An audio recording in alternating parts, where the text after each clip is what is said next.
You're still watching the conversation on Lagos television. Before that break, we did say that politics is what we shall focus on the program this morning. And when we say politics, oftentimes I try to give a particular definition to the kind of politics that we play or practice in Nigeria. And up until now, I've not been able to give a particular meaning to the quality and kind of politics that we play in Nigeria. When you look at the major political parties in Nigeria today, they all have one internal crisis or the other, members of the same political party coming at each other publicly, and of course alleging that, okay, this particular party is doing this, and of course another party in the same political party is doing something else. So what are the factors are responsible for some of these crises that we have witnessed over the years in our major political parties in Nigeria?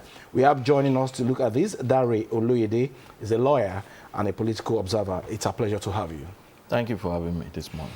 Okay, so for me, I think the right way for us to start this morning is for you to tell us your own kind of definition of the kind of politics or the quality of politics that we play in Nigeria. Maybe we should start from there before we talk about crisis. Okay, thank you very much. First of all, even the political scientists, they do not have a definitive definition of politics, the word politics. A lot of them go round and round. Every person defining the word, they have their own different definitions. But one common thing is, politics is a group of people who have come together with common interests, and their motivation is to get power so that they can institute policy decisions. So now, talking about the kind of political party system we operate in Nigeria, you see, you cannot divorce our situation, the situation of our political parties, from where we're coming from. For instance, Nigeria is a creation of our colonial masters. So deliberately, they gave us a kind of political system that is what they operate, where they came from, and they gave it to us deliberately, ensuring that internal party democracy was weak. That was what they gave to us. They dealt with personalities. This person from the north, we can relate with this person. This person from the west, you have to be very careful. This person from the east, you know how to get him. You have his password. So that was what they created. They were not interested in allowing us to come together as groups in political parties where we can actually confront them in the shortest possible time so that our independence will be real. Then the second one is Nigeria was a victim of several years, decades of military rule. And the military men, every time they tried to say, okay, we are now handing over, we are removing the uniform and wearing agbada, what they handed down was not really disciplined political party institutions.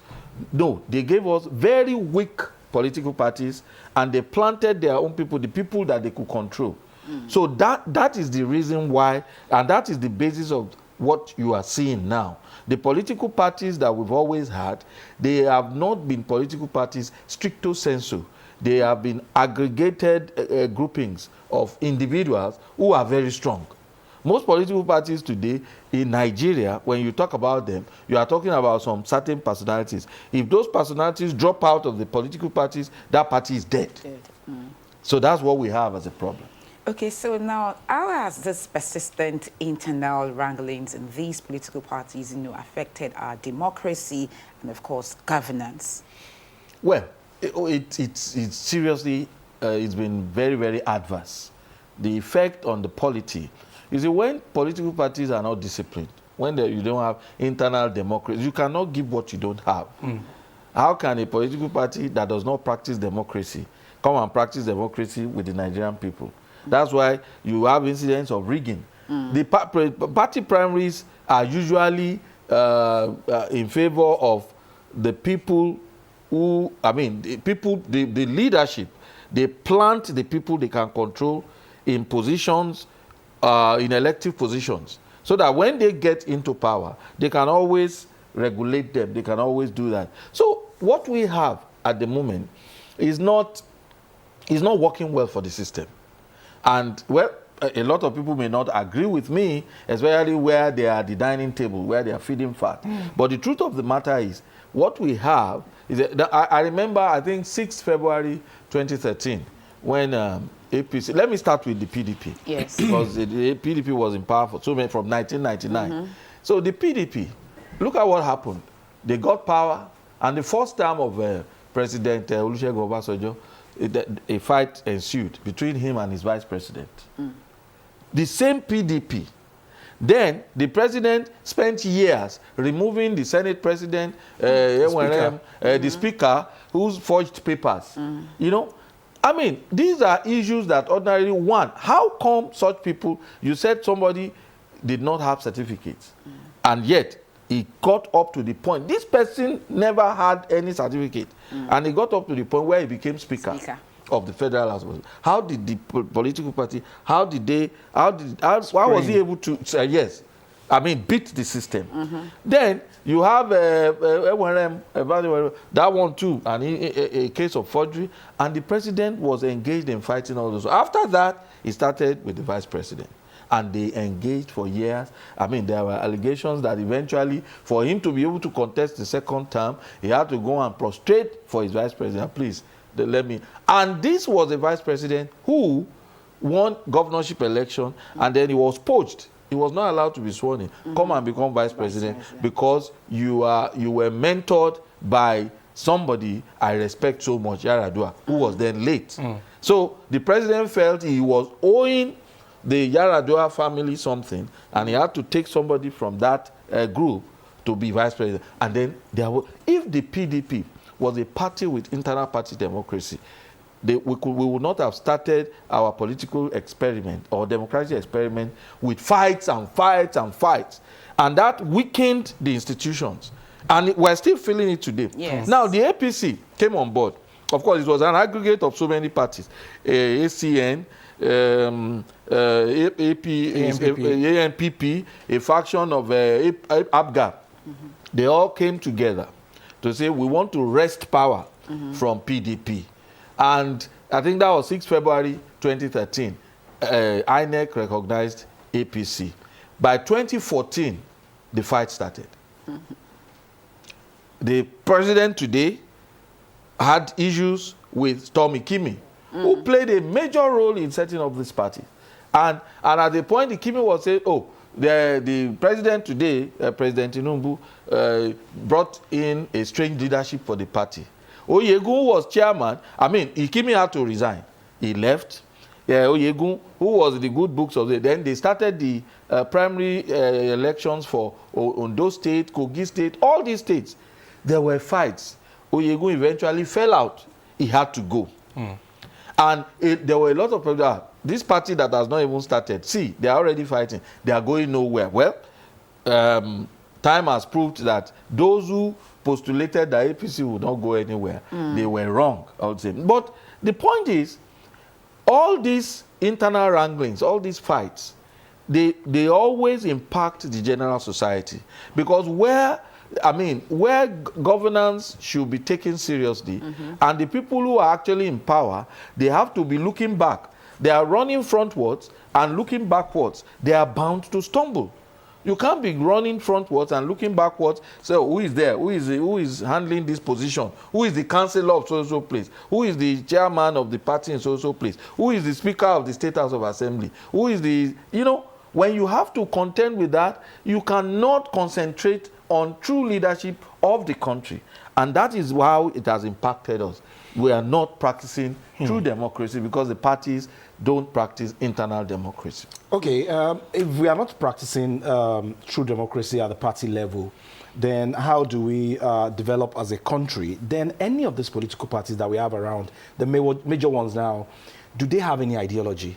When you look at the Democrats, you know they have a particular ideology. When you look at the Republican, they have a particular ideology. But we have PDP. You see somebody in PDP today, tomorrow is in APC. Tomorrow. Somebody is in Labour today, tomorrow is in PDP. You can be APC in the morning and PDP in the afternoon. All this crop of politicians, do they have any ideology at all? Do they, first of all, look at, let's say we have a pool. How do political parties Ordinarily, all of us should be members of different parties, even from birth. It's like church. If you are born into a Christian family, you are likely to be a Christian for many years, except something happens. And more often than not, most of us, we remain true to the religions of our parents. Now, the same thing it obtains in all these societies where they've gone so far, USA, UK. More often than not, when somebody is born into a Republican family, he says he's a Republican, and it's always on the record. On all the records, from primary one till it changes or something happens, you will see that I'm Republican. And at times they will say, oh, I'm Republican, but I'm voting Democrat. Now, in Nigeria, what are ideologies to you and I? Do we even understand what ideology? Except you have gone to the university. Hardly would you see any average Nigerian telling you that, oh, I am in APC because of this, because this is what they believe in. There is no difference between all the parties. They all practice the same ideology. In fact, Baba, what's his name? The Ibadan political warrior, Adedibu said, it's all about stomach infrastructure. That is the ideology. There is no other ideology other than stomach infrastructure. Survivor, yes. Anywhere belle face. That's what politics is about in Nigeria. It's not about, women should be given equal opportunities like men. Gay rights, no gay rights. Soldiers should be this, you can't be that. No, we don't talk about that. We don't delve into specifics. Our affiliations are not based on subject matters.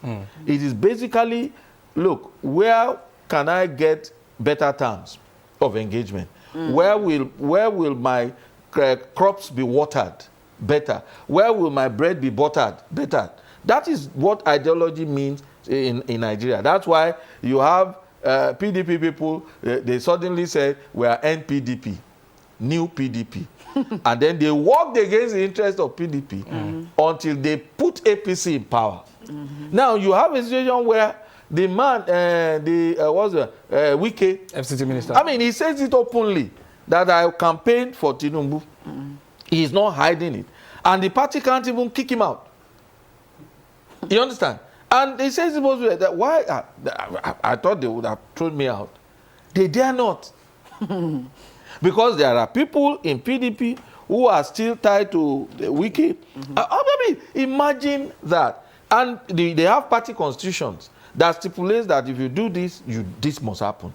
Why are there no sanctions? There are no consequences for just facing where your stomach is facing in Nigerian politics. That is very sad. Okay, so you mentioned Wiki. Before you came on the program, we're talking about Wiki too when we had our news points. So how would you assess the role played by the likes of Wiki? Take, for instance, in PDP now, the crisis going on in PDP. What's the assessment of the roles played by the likes of Wiki?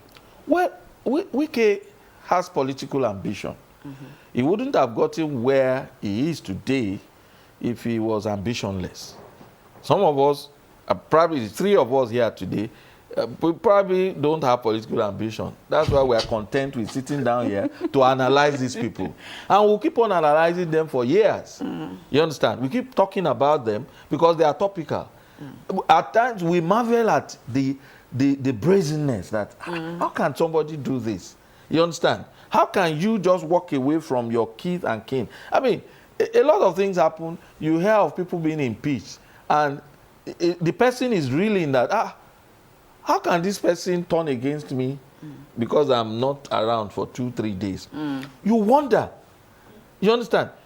You and I probably won't be able to do that. We can't do it to people that are close to us, that my friend is there, and then he turns his back and I stab him.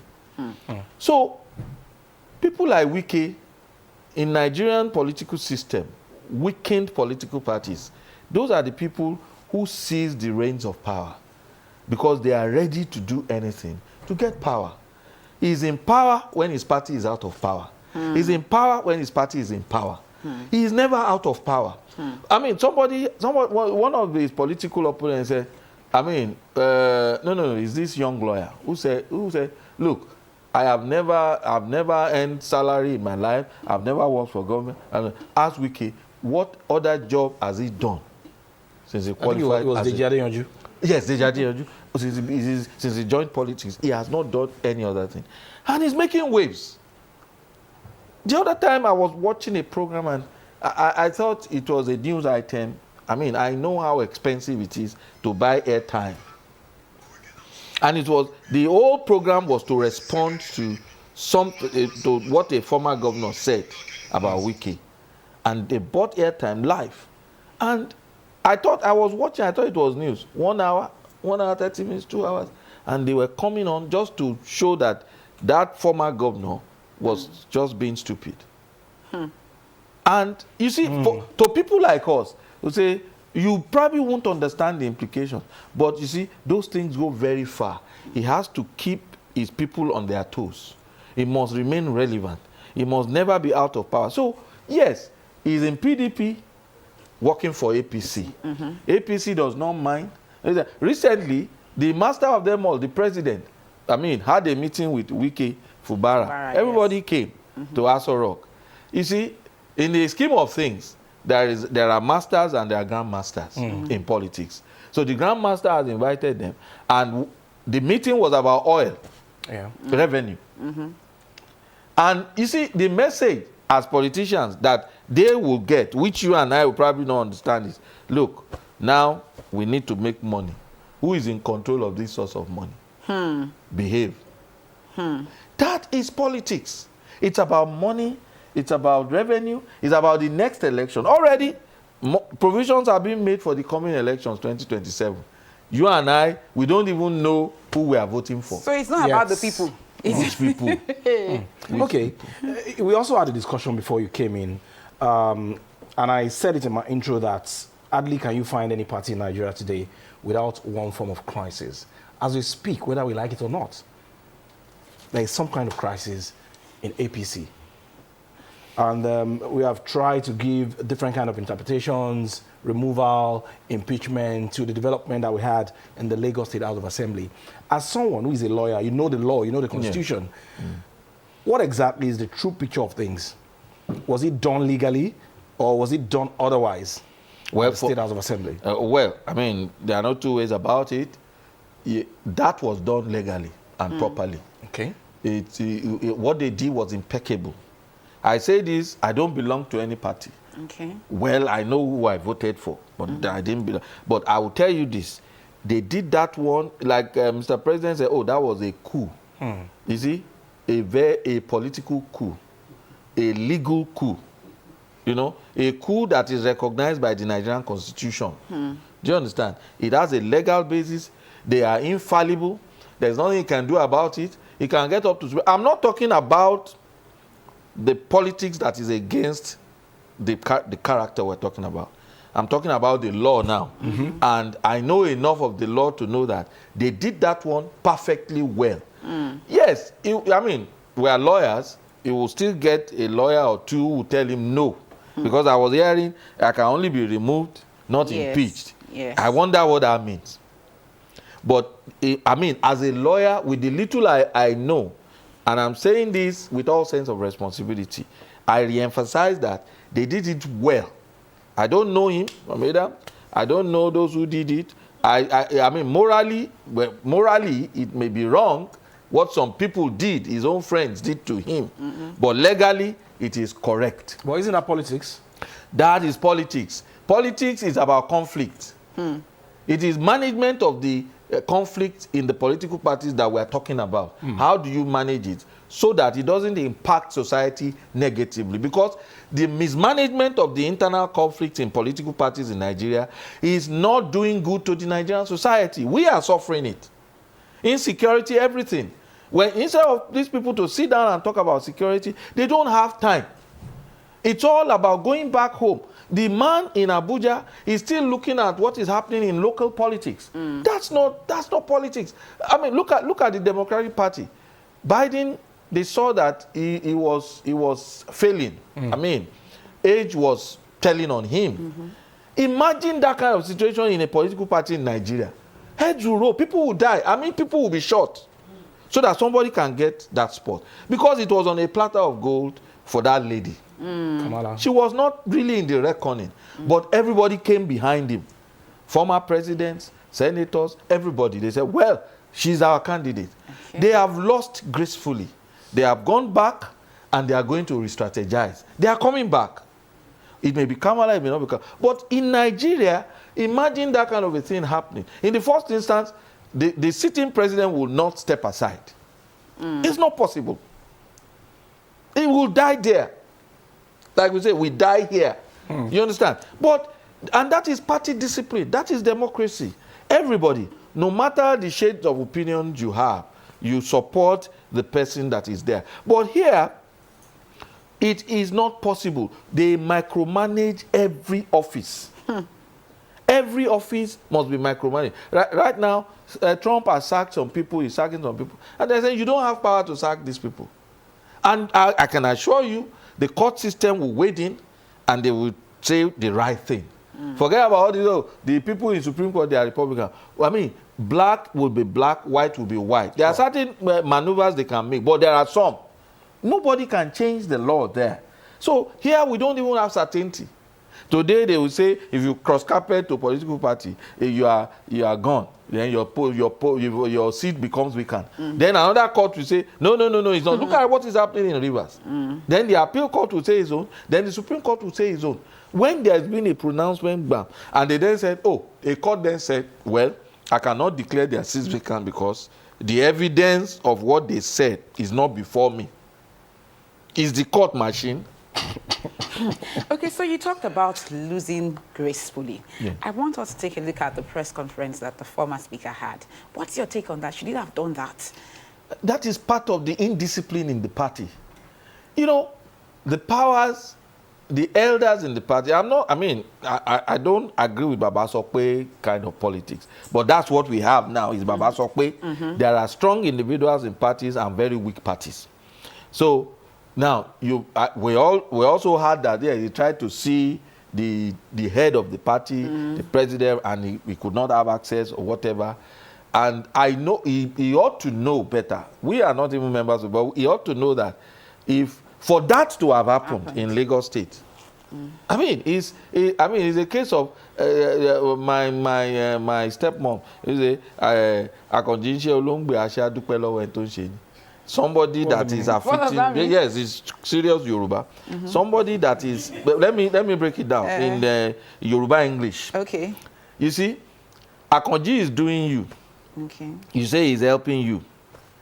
You are praising the person that is doing you. Oh. That's what it means. Oh, so, I see. You are running from pillar to post, and ultimately you run to the person who is actually the source of your downfall. Oh. You understand? For that to have happened, who would, a politician of that caliber, speaker, you rose to the position of speaker, and you don't know that you think the snake is just crawling. You don't know that it's crawling with something. So that is the situation. There are times you take it gracefully. You walk back to them, I am sorry. Well, I've learned my lessons and all that. And you wait for your turn again, hoping that they will decide to bring you back from Siberia. Okay. All right. For us to, resolve some of these internal wranglings within our political parties, party discipline will sure be needed. But how do we have parties that are disciplined when governors are the one financing the party, members of National Assembly are the one financing the party, and if you want to fly the kite if you want to fly the flag of the party, they will ask you to pay. So how do we restore party discipline? Well, sadly, I'm not a politician, so what I say is merely speculative. You see, it's going to be difficult with the present dispensation. Let me give you an example. On Saturday, we were at an event, and there were a lot of politicians there. And so this topic of independence of local government councils. Autonomy, yes, autonomy. That yes, President Tinubu has done this one. He's going our way. The tax thing. Once those things are done and all that, there will be no problem. And so one of us who happens to be a government functionary So we were now saying, this one is good though. Once the local governments are free, the governors will not be so powerful. Because even during Obasanjo time till now, if the governors decide that they don't want a president again, he's gone. He's a goner. Because they are so powerful. They have so much money. And by the time they pull their resources together, they can take on any president.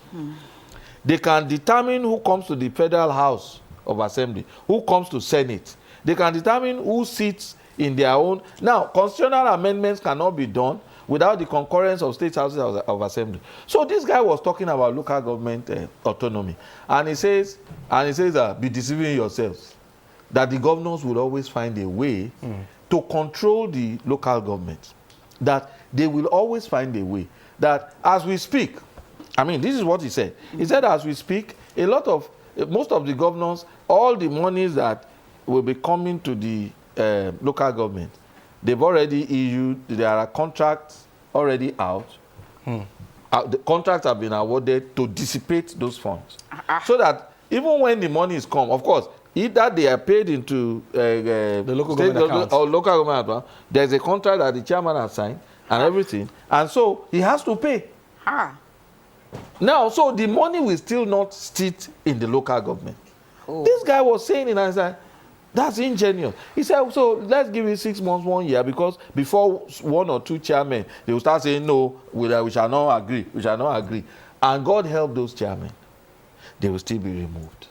By the lawmakers of the local government. Because they will be planted there. Now, I then said, okay, I read in the news that the president wants to conduct a national census. And I said, I think that's where we should start from. A national census, a credible national census. We've never had one. He said Nigeria is 180 million, 200 million. It is all lies. We don't know how many we are. How do you begin to plan? So how do you have credible elections without credible census?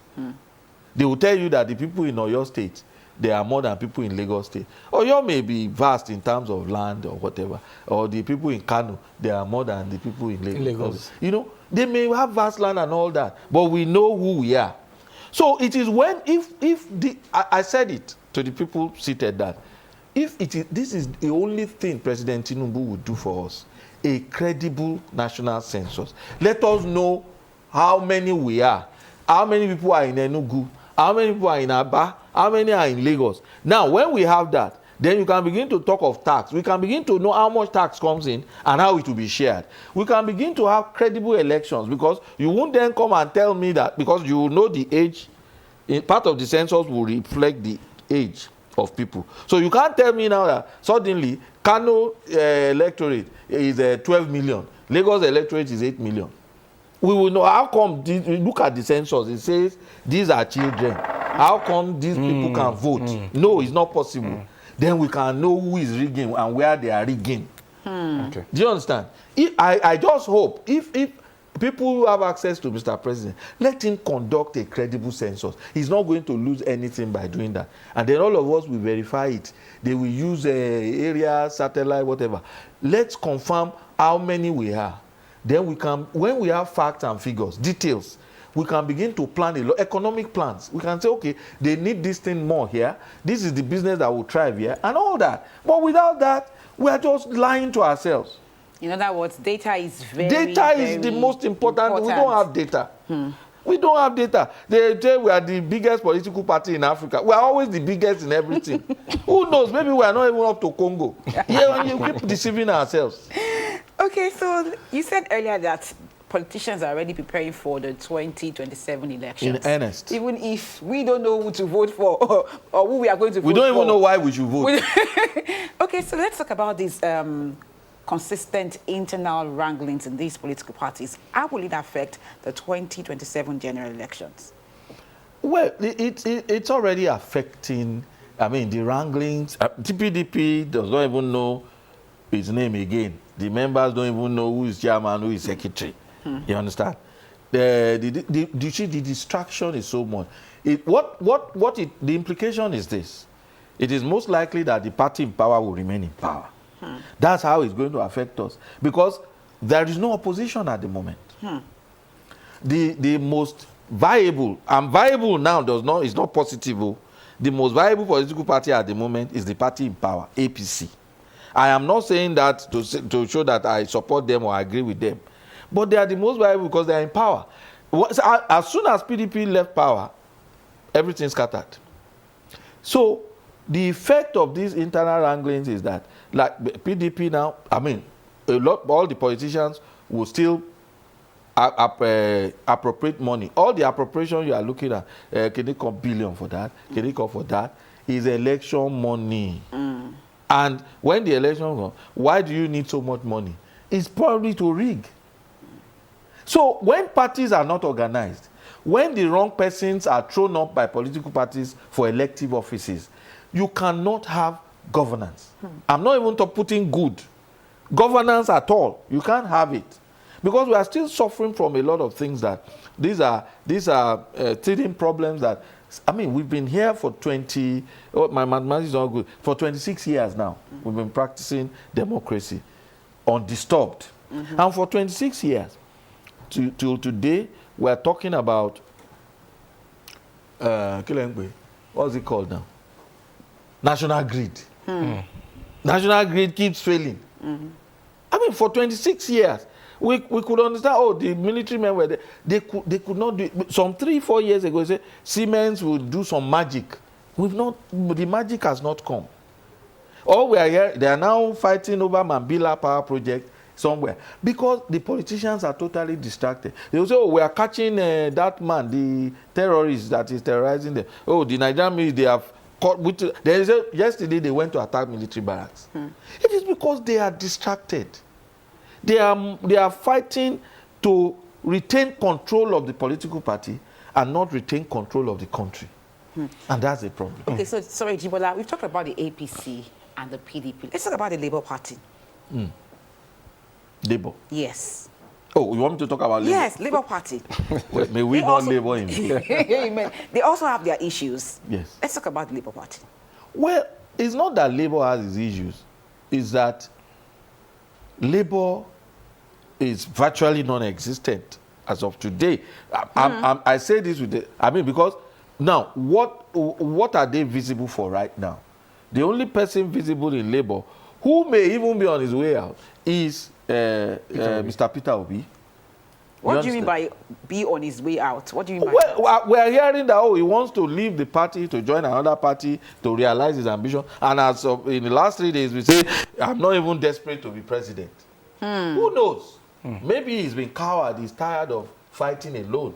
Because you are in Labour, and Labour people are fighting against you. That's the conflict he is facing. Yes. He is alone. And then every time you read something, it's about, oh, Peter Obi is corrupt. From a Labour Party person, Peter Obi come and account for this. They take him to be accountant, presidential candidate, so a sponsor, financier, secretary. He's everything. How can one man be that? And gradually I see the man saying, oh, I'm not even desperate. It may be his own way of saying, oh, I can't cope. I remember there was a party, Ezekwesili, the former Minister of Education. due process woman. I mean, principal woman and all that. She, there was, I think, 2019 or 20, she was presidential candidate for a party. Yeah. Suddenly, she just dropped off. And the party started accusing her. And then she said, well, I don't belong in this group because, I mean, these are very corrupt people. That's what she said. And then she just walked away.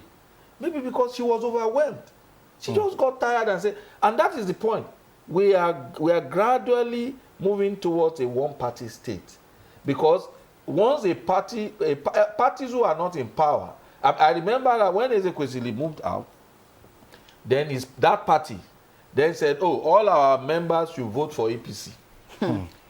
Within days. So those are the kind of things we're talking about. So Labour Party is a one-man show. But the one man who is showing may stop showing soon. Okay, because of our time, a very quick one before you go now. We have blamed the political class so much. And without the people, there is no political party. The parties are not organized. Are the people, the electorate themselves, are they organized? No, we are not. We are definitely not. And the political parties I used to say, I say this a lot. I said, in Nigeria today, is 1 week, one controversy. It's not 1 week, one conversation like we're having now. It's 1 week, one controversy. The political class, they've designed a kind of structure, an architectural this thing that engages the people regularly, instead of us to look at the larger picture or to look at the fine details of government policies.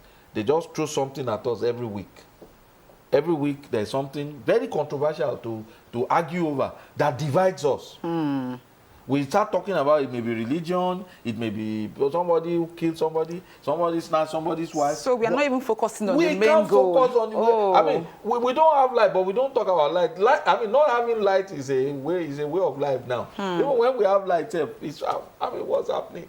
Yeah, some time ago, last year, November, I mean, I had light consistently for like 30 days. I mean, they take it back, it comes on and I said, we're going to have problem.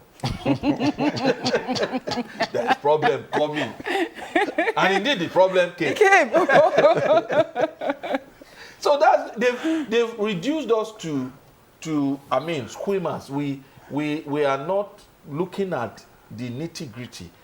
This thing they have done, what does it mean? They are passing laws overnight, and we don't even know. When they talk about, oh, they have appropriated so much, Nigerians are not interested in that. We have, now they are moving to trillions. Trillions. You know, when I was a young child, you know, we used to sit down, I used to talk a lot, and I would be terrible. So, when I have 1 million naira, I'll build hospital, build this, build university, build the whole of Nigeria. You know, now, you know, I don't know whether you had that experience growing up when 3 billion was something. Yes. It was strange. They didn't even teach us with billions in school. We didn't have such figures in mathematics. So, it's unfortunate. All right, interesting conversation with Dari Oloyede, lawyer and political observer, on the program this morning about persistent internal wranglings in our political parties. And as people as well, as electorate, we also have some roles to play if indeed we want these political parties to serve us and make the country better for all of us. We thank you very much. Thank you for your insights into this topic this morning. Okay, we'll be taking a very quick break and, of course, hand you over to Joy and Adebimpe. We'll be right back.